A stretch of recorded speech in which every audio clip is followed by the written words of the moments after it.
Hey folks, Jim Thomas here, Fitness Management and Consulting. Appreciate you being here at the channel today. And for those of you that have not yet done so, please hit that subscribe button. I appreciate it. And if you find the information I provide beneficial, please hit that like button as well. Now, a couple things before we jump into our topic here today. Number one, for those of you that have topics, have information you'd like to have discussed here in the channel, things you'd like for me to explore here in the channel, please leave your comments in the box below. Feel free to email me direct. My email is in the description box below. And then you can also hit me up. You can direct message me on Twitter at Jim Consultant, GYM Consultant, and be happy to look at your information, and perhaps that'll be the next topic that we discuss here in the channel. And number two, if you'll check the links below, we do have a link for funding that we're now included on here. And for you folks that are looking to start a facility and you're in need of some funding, or you've already received funding and you're a little bit short, if you're a facility that's up and going, you need some money to maybe kickstart your marketing, maybe to do a short-term cover on payroll, some things of this nature. Funding can be made available between $50,000 and $250,000. So click that link below and just complete the box, and somebody will get right back with you. So with that said, our topic today is the 5 biggest gym sales management blunders. The 5 biggest blunders in sales management that we make in the gym industry, okay? And this is just based on me watching, me listening, and me talking to a lot of folks, okay? So number one on the list here is we mix recognition with coaching. We mix recognition with coaching. Hey, Mary, great job on that production today. However, here's how I'd like to see you do it next time, okay? Let's don't include them, okay? Let's don't mix recognition with coaching. Let's don't congratulate them on one end and then in that same sentence tell them how they can improve, okay? Let's separate the two. Hey, let's congratulate them. Mary, thank you for that sale. Great job. I appreciate it. Hey, Mary, great week. Hey, Mary, you had a record sales month. Here's plaque. I'm not going to go through the coaching part of it at that point. Recognize them. Mary, good to see you this morning. Hey, great job yesterday. It's enough, okay? And then the coaching is a separate thing. We're going to sit down with them. We're going to go over their daily productivity reports, things of this nature, okay? So coaching is a separate thing. So the first one is don't mix them. It sends a terrible mixed message, okay? And you'll find just that one simple change can make a big difference sometimes. And a lot of folks don't even know they're making that mistake, but it certainly happens. So do a double check. Okay. Number two, we have no sales plan. We have no sales plan. And for those of you that have been with me for a while, we talk a lot about, writing this plan of action, a plan of action for the month, a plan of action for the weekend, a plan of action for special events. I like to see every manager write this plan of action. And even, I would say, as salespeople get better and better. Now, if they're entry level or mid-level, I won't do too much with it. But as they get higher, I will, and have them write a plan of action, because in a manner of speaking, I'm kind of trying to train and teach them to eventually become a manager. But, let's write this plan of action. Okay, what are our goals, tangible and intangible goals? What is the plan for each? How are we going to do it? Write it out, because a plan is not a goal. Goal is not a plan. They're two different things. Okay, and then roadblocks and setbacks. If things don't go quite right, how are we going to pivot? Because we don't want to make success optional. Okay, so no sales plan. We simply show up. We handle what comes at us. If a lot comes at us, we might do pretty well. If a lot doesn't, we may not do so well. Okay, so no sales plan. Number three, no sales support. At its core, this is your training. Okay, we need to train people constantly. So when I talk about training, I'm talking about once a week.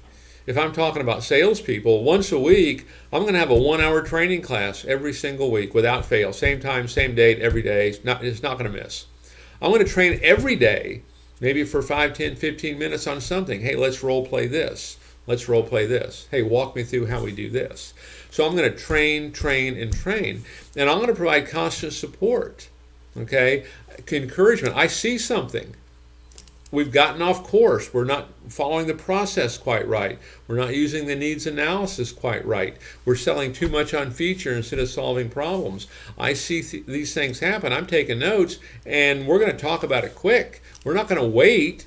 We're going to fix it now. So it's a constant level of support. Because part of how I view this a little bit, I kind of view this as how we run a club, but it's also how we manage salespeople.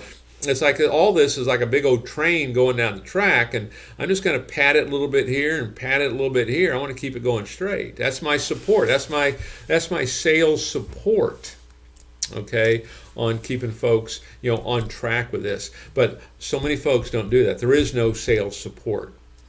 In many cases, you're on your own, okay? Number 4, as far as blunders, is we focus on controlling the sales management function. We try to control everything. And yes, you want to have a process, but we want to have our staff memorize it. We want to role play it with them. We want to go over it so that it becomes second nature. We're not overbearing trying to control this, because one of the key things in managing, this really is a partnership between management and your sales team. It's not me being overbearing and controlling. It's a partnership. I want to hear what you think. I want to hear your opinions. I want to, tell me what happened. How can we help you? Yeah, maybe, hey, yeah, it was tough. I'd have struggled with that one. Okay, but we want to view this as a partnership between management and salespeople. This is not management, kind of beating them down. And you see an awful lot of it. I get phone calls all the time saying, "Jim, you need to help get me out of here. Okay, I can't work here any longer." It's unfortunate, but those things happen. Number 5, blunders: a lack of sales accountability. This one's huge. I sometimes this is one of the first things I do. I know we've gotten involved with several groups over the years, but I remember one in particular. They said, "Jim, we need to improve sales immediately. We want you to help us, but what can we do right now? What can we do right now?" And I said, "Well, talk to me about how we're holding folks accountable." And they said, "Well, we're really not." And I said, "Well, let me suggest a couple things on how we can increase the accountability here to get them to produce more." And we made some changes and we made some shifts in how we did accountability. And over a 30-day period, they experienced a 20% improvement in their business. And this was an operation that had multiple facilities. Okay, and what we simply had each manager do is, we had set a goal. Every club had a goal. Here's what we expect you to hit, which they were not making people aware of. Maybe they talk about it once, but that was it. But here's the goal, okay? And then what we had each manager do, they had to call in their numbers at the close of business every day. Here's how many unit sales we did. Here's how much dues we added to the dues line. Here's how much cash we collected. And what we would do, we would turn this back around. This actually came over to me, and we would send this back out from my end. But here's what we did today. Here's where we're at month to date. Okay? Here's what our projections are. And here's what our quota is. And so we did this for every single club, and everybody got to see it. And so there very much became an awareness. There very much became an accountability, and you could tell almost immediately that the intensity level picked up because this was being made aware. They were constantly looking at these numbers, and this helped bring our accountability up and helped bring our production up. But then as we went through that, we also now taught the managers how to manage based on objectives. So let's just say our goal is 100, we're projecting 80. Well, what do I have to do, say, in the next 2, 3, or 4 days to get that projection up to 80? What kind of numbers do I need? Okay, I need this. And now what's the plan going to be to do it? And so then we go to work. And so we create a total sales accountability, and then we teach how to manage based on the objectives. Okay, so the 5 biggest gym sales management blunders: mixing recognition with coaching. We can fix that. No sales plan. You have to have a plan written down, not in our head. Or I just made it up on the way to work. I mean, this needs to be planned out. No sales support. We need to have training functionality on a regular basis. we need to understand this is a partnership between us and our sales team. And I would even comment here in terms of management, in a sense, is what management's job is to create an atmosphere, to create an environment that allows a motivated person to act. And what's that environment? Well, it's a proper process. Telephone inquiry log sheet, telephone inquiry script. Here's how we handle it. Here's how we confirm it. Guest registers. Here's how we handle this. Needs analysis. Here's how we handle it. Price presentation. Here's how we handle it. The second sale, the third sale. Here's how we handle it. Okay, but we train and we teach. We create that environment. It's a partnership with our sales team. And then finally, the lack of sales accountability. So take a look at these, see where you're at. What can you adjust on to help improve your business today? Folks, my name is Jim Thomas. My company is Fitness Management and Consulting. I appreciate you being here at the channel today. If you found the information beneficial, please hit that like button, and we'll see you all in that next video.